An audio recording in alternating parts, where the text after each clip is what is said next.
This sofa is everything that we were looking for in a sofa when we replaced our old 1990s big fluffy marshmallow sofa.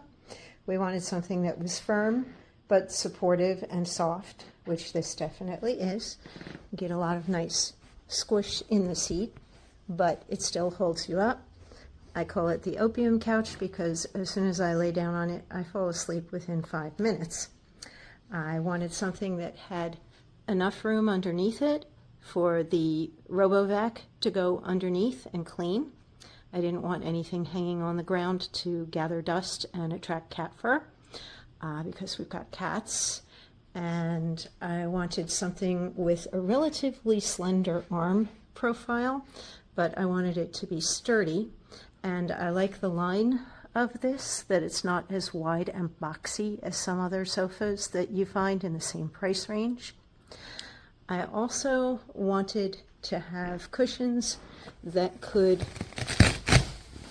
be washed, and what's nice is that these are zippered all the way around, and not just the back cushions like some of the sofas, but the bottom cushions also do have zippers, for anybody wondering if they have zippers. So we found a little Goldilocks hack to make the cushions even more firm on the back. A lot of people in the reviews mentioned that these pillows are very soft, and they are, and it just didn't feel like the same type of firmness out of the box as the bottom did. So I found these little kickboards.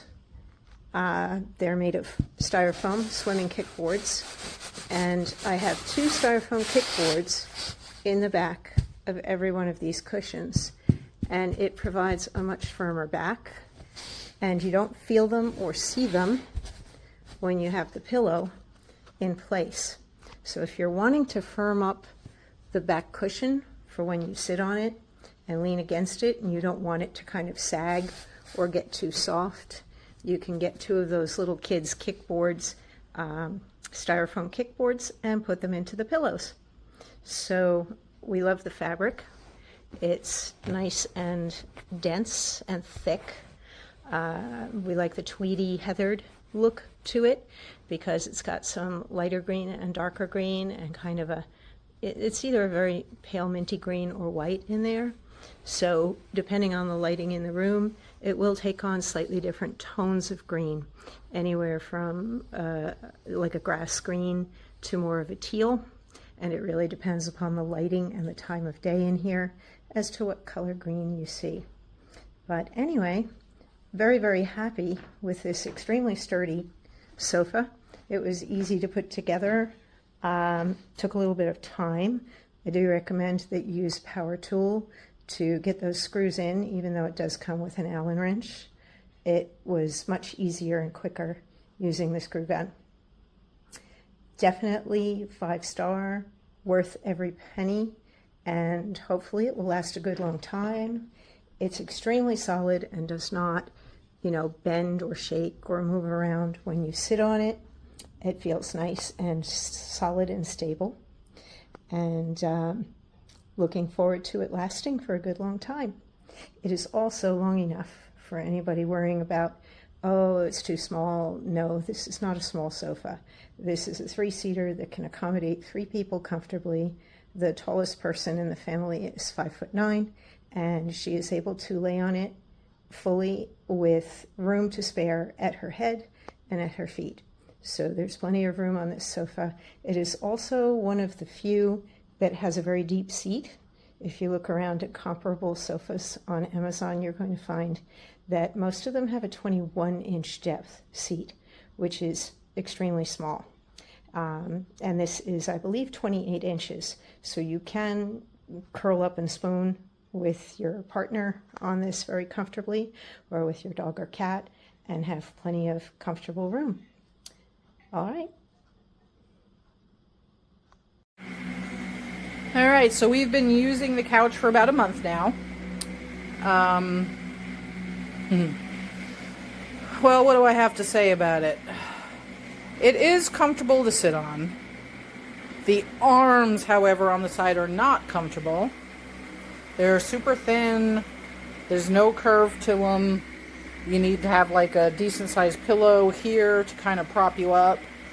The back pillows, they're not long enough. So you have these gaps between them. And this is after a month of usage, so the pillows have fluffed up to their capacity. Yeah, it just doesn't look good. We keep a cover on it. The material is decent. I mean, dog hair and cat hair gets stuck to it, but you can remove it with a lint roller, I guess. I don't like the Velcro. The Velcro picks up dog and cat hair, so keep that in mind. That's the fuzzy strip, and then I don't even know what that is. It's just cheap, ugly crap. You can wash the cover, so that's cool. It's got a zipper. You just kind of have to push the cushions back. It's very low to the ground. You can feel it, especially if you're a tall person sitting on it. It's very low. It is long enough for sleeping on. It's actually quite comfortable for sleeping. My stepson slept on it, and he was comfortable, and he's about 6 foot tall. I just don't like the back pillows. That's my main issue. Why would you not make the pillows long enough to cover the gaps? No matter how much I fluff them, pull them, yank them, Velcro them, they don't cover the gaps. It's okay for like a basement couch or a playroom couch. I wouldn't use this as an everyday in your living room couch. It's just a cheap couch. If you want something your animals are going to destroy and you're not going to be upset about it, then this is the one for you. If you're looking for a hand-me-down piece, this ain't going to last that long. Yeah, so that's my review.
Was his name Seth?